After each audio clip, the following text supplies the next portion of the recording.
Bonjour les amis, je suis très heureux de vous revoir à nouveau. Alors soyez le bienvenu sur votre chaîne YouTube Mr Keita Officiel. Sans plus tarder, nous allons essayer de décortiquer dans cette vidéo les pronoms démonstratifs. Alors les amis, avant de commencer, je vous invite à vous abonner à ma chaîne YouTube et activer la cloche de notification pour les prochaines vidéos. Les pronoms démonstratifs. Comme les adjectifs démonstratifs sont invariables, c'est-à-dire qu'ils ne changent ni en genre masculin, féminin ou neutre, mais qu'ils changent en nombre. Quand on parle de pronoms démonstratifs, nous avons les pronoms démonstratifs singuliers et les pronoms démonstratifs pluriels. Les pronoms démonstratifs singuliers sont this et that.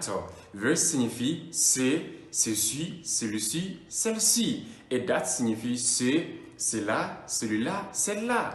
Et les pronoms démonstratifs pluriels sont these et those.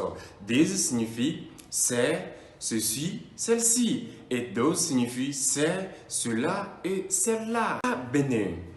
This et this se rapportent généralement à ce qui est proche dans l'espace, le temps ou la pensée. Exemple, take this with you. Take this with you, c'est-à-dire prenez ceci avec vous. Prenez ceci avec vous. Deuxième exemple, these are my shoes. These are my shoes, c'est-à-dire voici mes chaussures. Alors, that et those se rapportent généralement à ce qui est plus éloigné dans l'espace, le temps ou la pensée. Exemple, do you remember that day when you were so sick? Do you remember that day when you were so sick? C'est-à-dire, te rappelles-tu ces jours où tu as été si malade? Te rappelles-tu ces jours où tu as été si malade?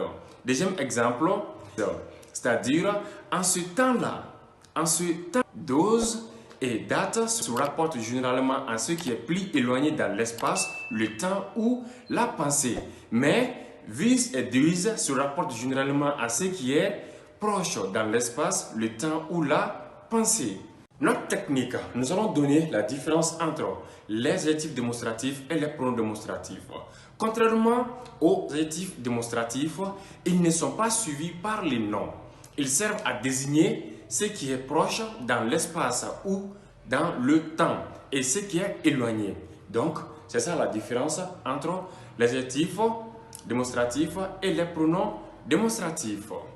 Alors, nous allons parler de that of et those of, signifiant celui de, celle de et ceux de.